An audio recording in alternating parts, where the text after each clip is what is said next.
small block holders, calving and lambing. Yeah, the time is here. It is. Yeah. So I guess it's directed mainly at small block holders, but I guess even a seasoned commercial farmer might get some little tips. No one ever stops learning.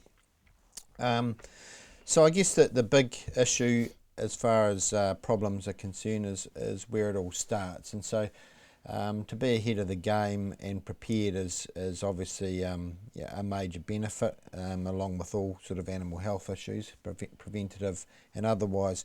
So actually knowing when the lambing season's about to start, whether or not that's been helped out with the assistance of scanning and whatnot, to know whether you've got lates and earlies and multiples or whatever, is really, really useful, of course, because you know when to start keeping your eye out and when to start setting stock to the appropriate stocking density that you want to accomplish your birthing on. And I guess leading on from that, it's fairly important to recognise when problems are occurring, and part of that scenario means recognising what normal behaviour is when the birthing process is about to start. When they drift off on their own. And Absolutely. So when they're in that first stage of labour, where there's obviously going to be a little bit of discomfort, the uterus is getting toned and the baby's getting in position ready to be born, the animal will tend to separate from the mob, and with sheep that's particularly notable, and with cattle also. When they're used to feeling more comfortable in a group, they tend to drift to the side, to the edge of the fence line, and then there'll be a lot of ups and downs and a bit of discomfort and some straining perhaps. That doesn't mean, of course, that there's a problem. I mean, the transition from that early stages of labour to the second stage of labour, where we start to see a lamb or a calf or the products of the placenta or fetal membranes being visible at the vulva, that can take 4 hours. So typically if there's been a lot of mucking around, I usually would advise that if it's been over 4 hours, then perhaps you may want to look at intervene and have a bit of a look. Upsetting stock by constantly disrupting them and to go in and have a feel is almost more detrimental to upsetting the apple cart than anything else. So that sort of recognising what normal behaviour is and when you should be taking a look is quite important for the whole mob, not just the animal that's of concern.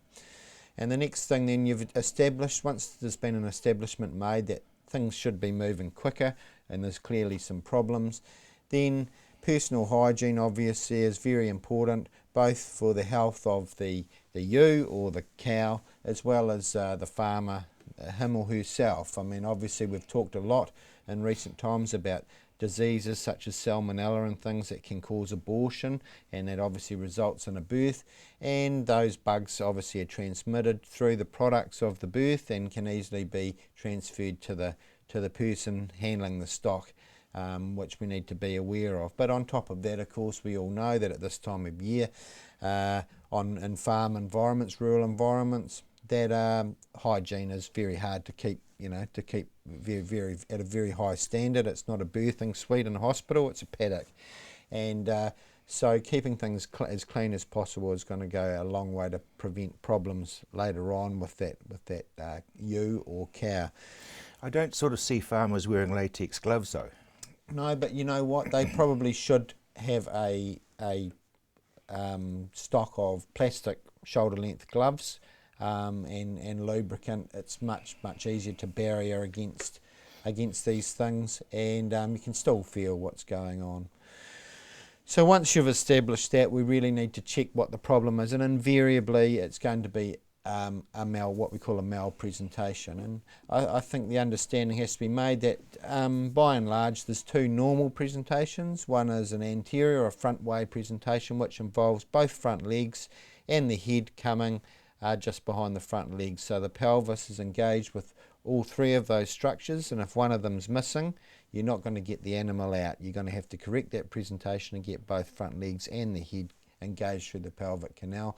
The other normal presentation, of course, is the back legs coming first, and if you've just put your hand in and you've just got a bottom or a tail there, that's called a classical breech presentation. You're not going to extract that animal without repositioning it appropriately. Because if you do, you hear cracking of ribs and things, don't you? Absolutely. You'll not only damage the baby, but you'll also go a long way to causing some major damage to the dam herself, and that could either result in death or seriously damage her future breeding potential. But you're pushing back in, and the ewe is pushing out.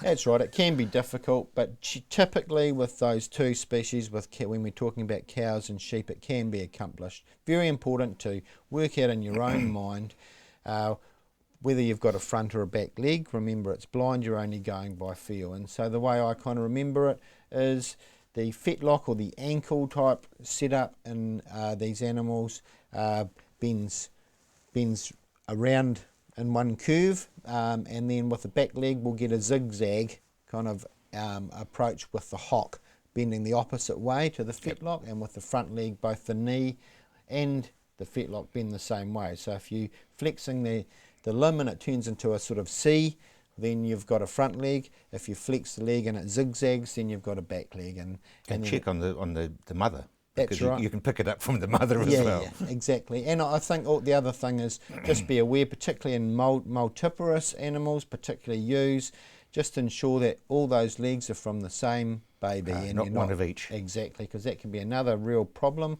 with births when we've got perhaps the head of one lamb and the front legs of another coming through at the same time, and obviously once we correct that, then things sort of go normally. Vaccines and antibiotics? Yep, so vaccines, especially with lambing, it's a very, very good setup to pre-lamb vaccinate within sort of 4 to 6 weeks prior to lambing. It'll ensure very, very high levels of colostral protection, colostral antibody passing to the lamb itself, which gives great protection against pulpy kidney, tetanus and these sorts of things. Antibiotics, as I've mentioned, when we've got an environment as contaminated as a late winter scenario for lambing, it's very hard to have hygiene tip top, and so personally if there's major interventions I would prefer antibiotics are used. I think we're in an era where we have to justify this use dramatically, but in these situations I think it can be very important, and most vets would want to talk through this situation with the individual clients, but on the whole, as long as they can trust that these drugs are going to be used in an appropriate way, then that should be okay and should be discussed with the local veterinarian. Thank you very much indeed, Nick.